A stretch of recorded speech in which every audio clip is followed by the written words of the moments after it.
ओम शांति। आज 18 अक्टूबर 2021 है और आज की साकार मुरली को स्पष्ट करेंगी आदरणीय आशा दीदी। ओम शांति दीदी। ओम शांति। बाबा ने कहा, मीठे बच्चे, बाबा कितनी दूर से तुम्हें पढ़ाने आते हैं, पढ़ाई की फीस भी नहीं लेते, तो कितना प्यार से पढ़ना चाहिए।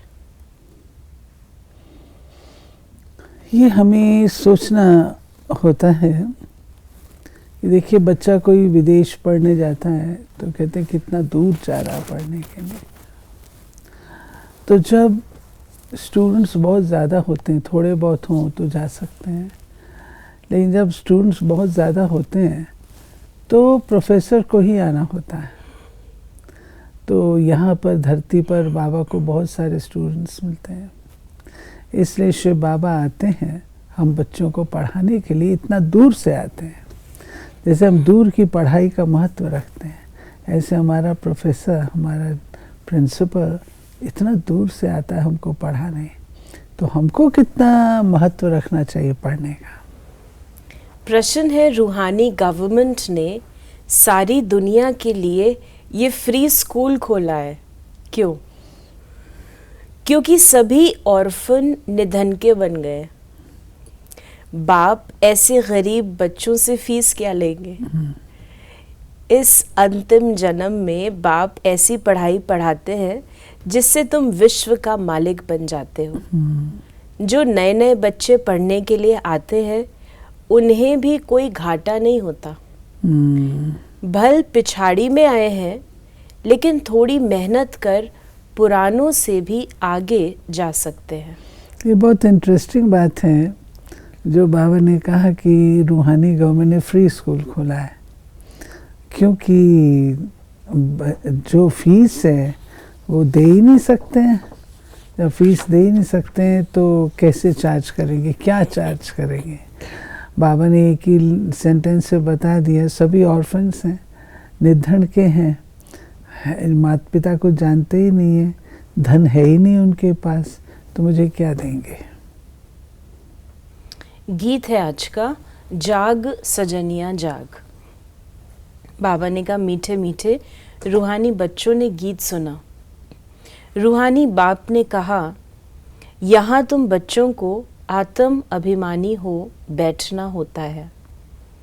परम पिता परमात्मा और बच्चे अभी आकर मिले हैं। इसको कहा जाता है आत्माओं और परमपिता परमात्मा का इस सृष्टि पर मेला।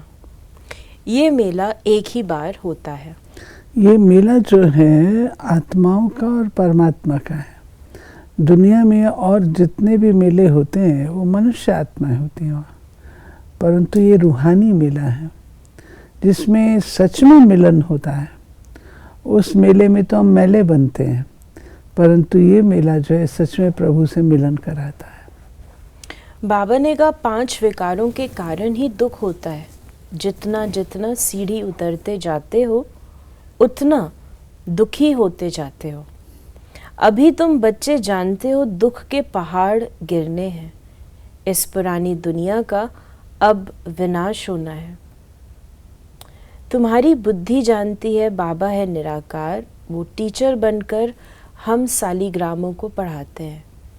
कहते हैं, हे बच्चे, हम फिर से तुमको विश्व का मालिक बनाने आया हूँ।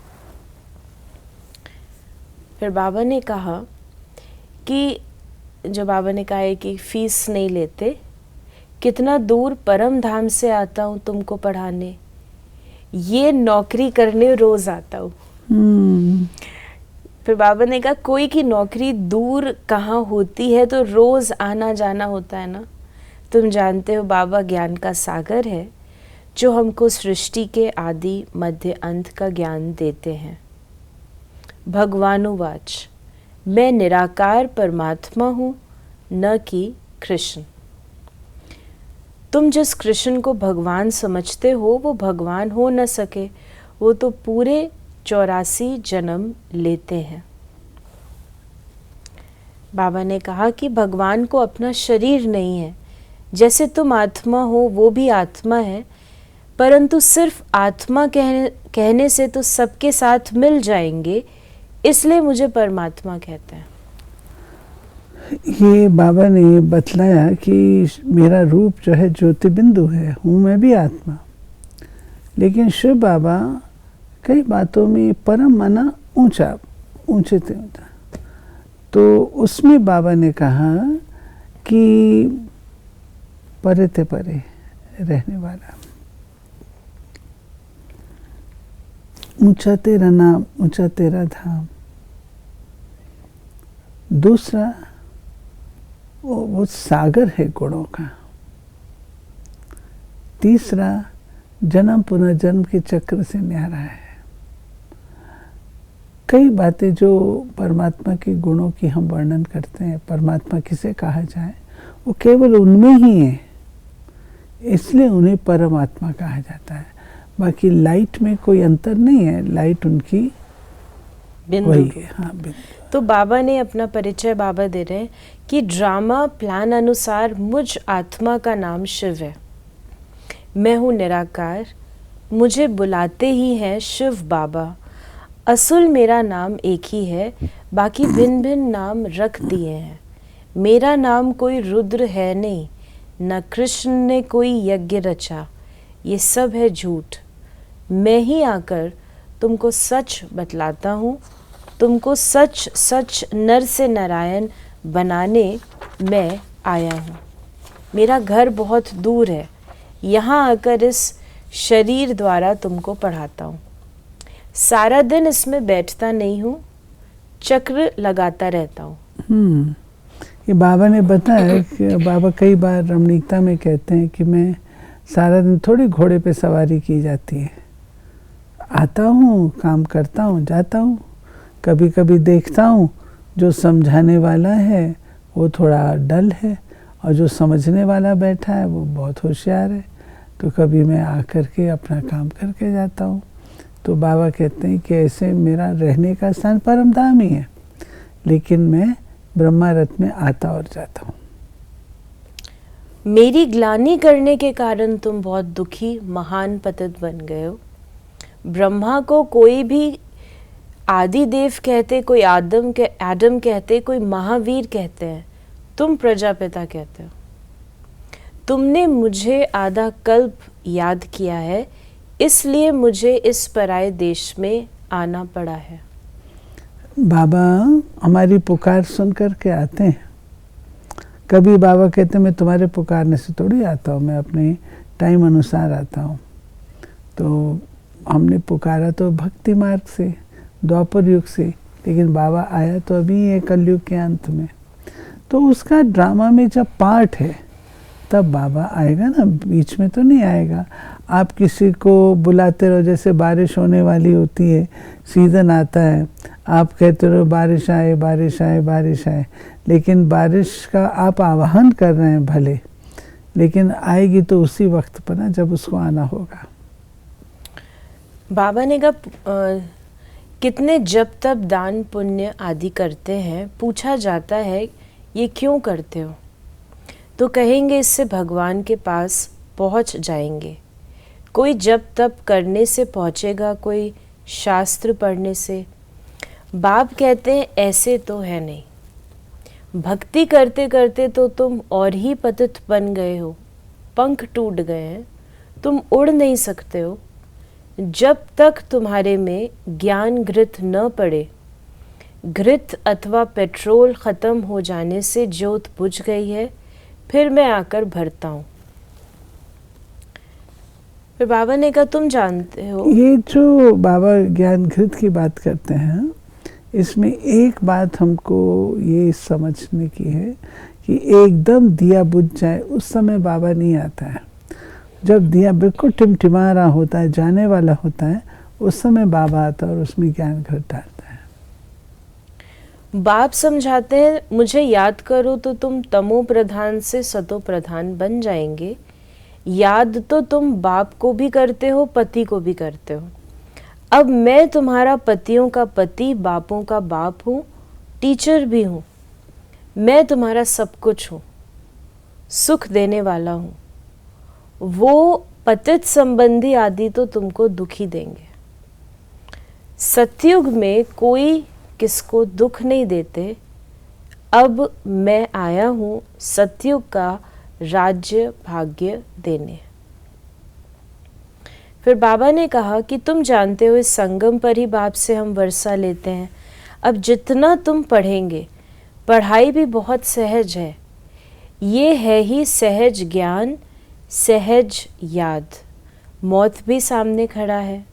मैं आया हूँ तुम सबको ले जाने, इसलिए मुझे कालों का काल भी कहते हैं।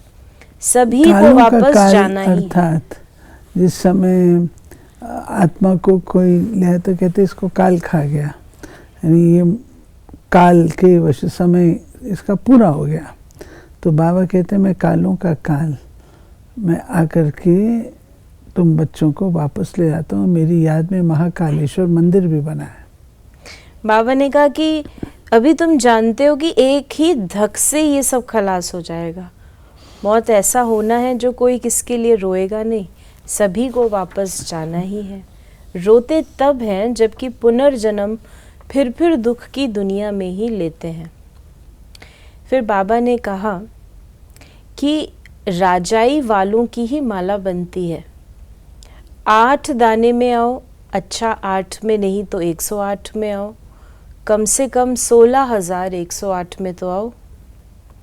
ये है ही राजयोग। बाप की श्रीमत पर चलना चाहिए। फिर बाबा ने कहा एक है पढ़ाई और एक है बाबा की एडवाइस। तो श्रीमत है एडवाइस और पढ़ाई, बाबा कहते दोनों को ही मानना चाहिए। बाबा ने कहा कि अभी तो मैं डायरेक्ट आकर भारत को स्वर्ग बनाता हूँ, इसमें जो कुछ खर्चा लगता है वो बच्चों का ही लगता है। बच्चों को ही कहेंगे खर्चा करना। इस एक ब्रह्मा को अच्छी तरह पकड़ा खर्चा करने के लिए, इसमें प्रवेश कर इनसे सब कुछ कराया। ये तो झट स्वाहा हो गया, सब कुछ जो इनके पास था सब दे दिया। बाबा बोले बेगर बन जाओ तो ऐसा प्रिंस बनाऊंगा, साक्षात्कार करा दिया। ख्याल आया अब ये क्या करेंगे। बाबा को जो हीरे थे वो पत्थर दिखने शुरू हो गए ना। बाबा ने कहा कि बाप पावन बने, बच्चा न बने तो वो कपूत बच्चा ठहरा ना। इसमें तो नष्टो मोहा बनना है। मेरा तो एक शिव बाबा, दूसरा न कोई। आज बाबा ने वरदान दिया है, सर्व खजानों से भरपूर बन, अपने चेहरे द्वारा सेवा करने वाले सच्चे सेवाधारी भाव। जो बच्चे सर्व खजानों से सदा संपन्न व भरपूर रहते हैं, उनके नैनों व मस्तक द्वारा ईश्वरीय नशा दिखाई देता है। उनका चेहरा ही सेवा करता है। जिसके पास जास्ती अथवा कम जमा होता है, वो भी उनके चेहरे से दिखाई देता है। जैसे कोई ऊंच कुल का होता है तो उनके चेहरे से वो झलक और फलक दिखाई देती है। ऐसे आपकी सूरत हर संकल्प, हर कर्म को स्पष्ट करे, तब कहेंगे सच्चे सेवाधारी। स्लोगन है, समय और संकल्प के खजाने की बचत कर जमा का खाता बढ़ाओ। जमा करने की अनेक विधियां हैं, एक विधि है बचाना। तो बाबा ने जमा का खाता बचाने से। तो ये थे बाबा के आज के महावाक्यों का स्पष्टीकरण। यदि आपके मन में कोई सवाल है तो आप मैसेज करें 8826599309 पर, और हम आपके प्रश्नों का उत्तर प्रश्नोत्तरी कार्यक्रम में लेने का प्रयास अवश्य करेंगे। ओम शांति।